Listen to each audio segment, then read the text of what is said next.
Corona यानी कोई road पर ना निकलने।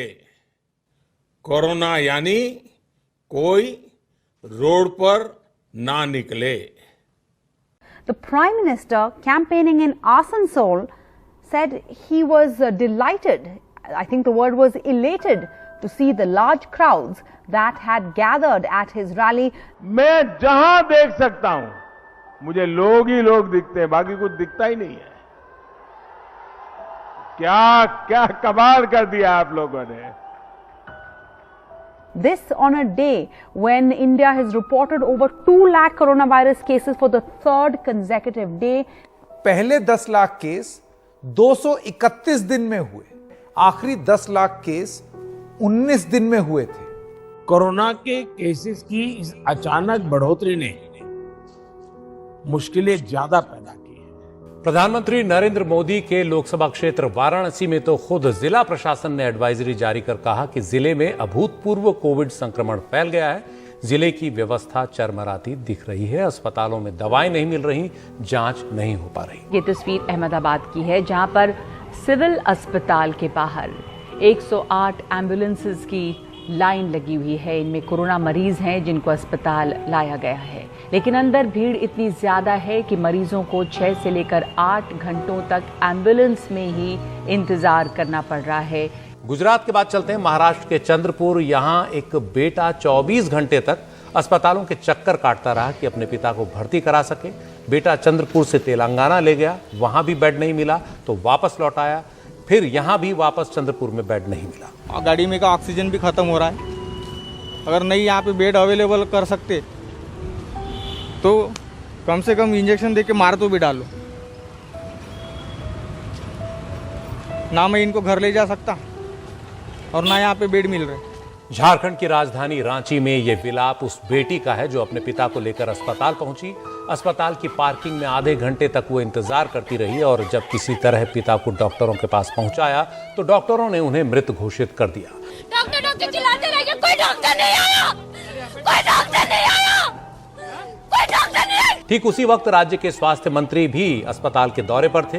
ये बेटी जब अपने पिता के शव को लेकर अस्पताल से बाहर निकली तो मंत्री जी के सामने उसका दर्द स्वाभाविक तौर पर फूट ही गया।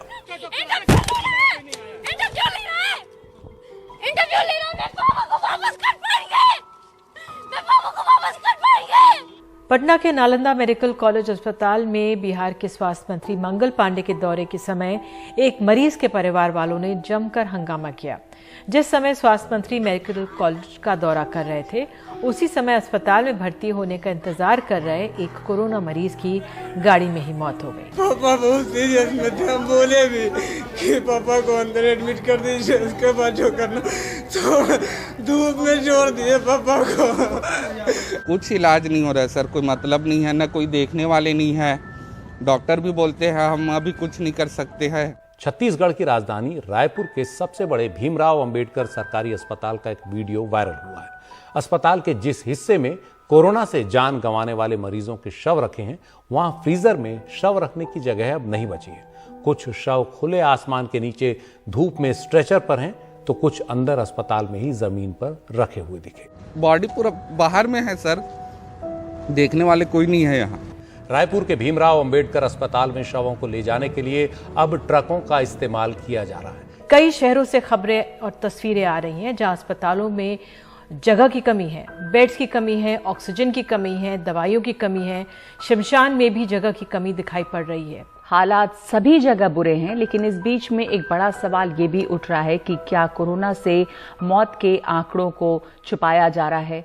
सरकार की तरफ से जारी मेडिकल बुलेटिन और शमशान घाट के आंकड़े बिल्कुल 2 अलग अलग तस्वीरें दिखा रहे हैं। ये तस्वीरें क्या चीख चीख कर नहीं कह रही कि हमारा स्वास्थ्य का ढांचा जो पहले ही कमजोर था, अब कोरोना के दबाव के आगे चरमराने लगा है।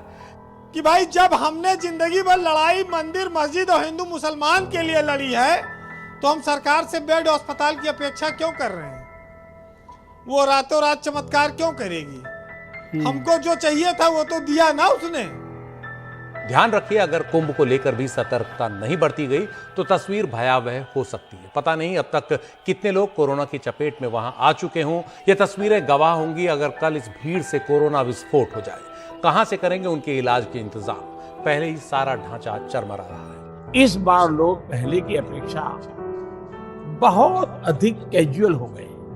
एक तस्वीर बता दीजिए मुझे कुंभ में जहां पर 2 गज की दूरी हो रही है, या आदमी ने मास्क पहना है। और जो कोविड-19 का जो वो है नियम और नियमावली है, उसके साथ में जो धार्मिक भावना है वो कोविड-19 कानून से ऊपर होती है। मैं आपको ये बिल्कुल स्पष्ट बता देता हूँ। नहीं, आप कह रहे हैं कि कोविड से ऊपर होती है लोगों की धारणा? बिल्कुल है।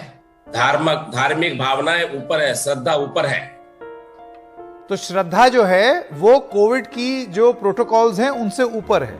अभी यही चीज कोई और धर्म का बोल दे तो?